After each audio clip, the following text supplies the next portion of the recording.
শহীদ president Zia রহমানের সুযোগ একই পদে নেওয়ার জন্য একটা গভীর ষড়যন্ত্র সে করেছিল। আজকের অশেষ প্রধান বক্তার বক্তব্য নিয়ে আসছেন।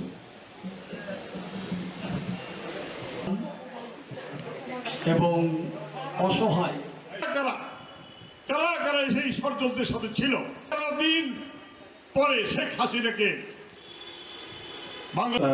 প্রধান বক্তা প্রেসিডেন্ট চেকটি অর্থাৎ ওনার উপহারটি গ্রহণ করছেন মোহাম্মদ আব্দুল মজিদ সাবেক এমপি জনাব মোহাম্মদ মাহমুদ এবং নতুন পিতা মোহাম্মদ মারুফ হোসেন।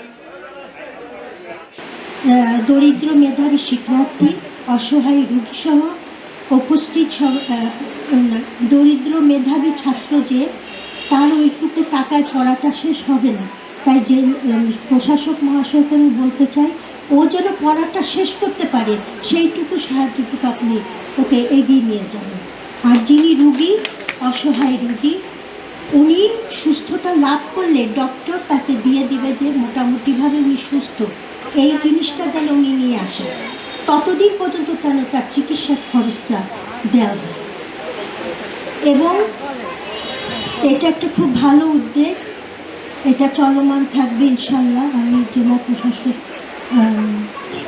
পরিষদের প্রশাসককে বলছি, যে সমস্ত মেধাবী শিক্ষার্থী যারা অর্থের অভাবে পড়াশোনা করতে পারছেন না তাদের, কিংবা কোনো অসহায় রোগী যাদের চিকিৎসার টাকা নাই, তাদের জন্য আমাদের যে ফান্ডটা আছে সেই ফান্ড থেকে খরচ করার সময় আমরা সর্বোচ্চ দক্ষতার পরিচয় দেব বলে আমি বিশ্বাস করি।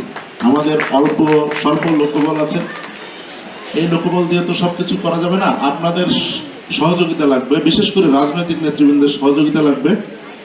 তারা যদি প্রত্যেকটা দরখাস্ত তাদের কাছে থেকে যখন আসে তারা যদি একটু ডিটেলস লিখে দেয় তাহলে আমাদের জন্য বাছাই করা সুবিধা হয়।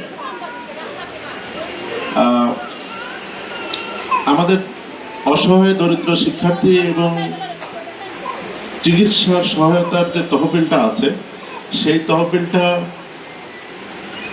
অনেক কম, বাট তারপরেও যদি যে পরিমাণ আছে সেটাও যদি মানুষের কাজে লাগে তাহলে আমরা মনে করবো যে না, একটা মানে সঠিক মানুষগুলি যদি পায় তাহলে আমরা মনে করবো একটা ভালো কাজ করা গেছে। আর আমি এখানে দায়িত্ব গ্রহণের পরে, আমি বললাম 48তম দিন আজকে, দায়িত্ব গ্রহণের পরে আমি আপনাদেরকে দায়িত্ব গ্রহণের দিন একটা কথা বলছিলাম যে সর্বোচ্চ সততা প্রদর্শন করা হবে, সর্বোচ্চ স্বচ্ছতা প্রদর্শন করা হবে। আমার কাছে মনে হয় আমরা সেইভাবেই কাজটা করে যাচ্ছি। ইনশাল্লাহ আমি দায়িত্বে থাকা পর্যন্ত এই জিনিসটা চলতে থাকবে।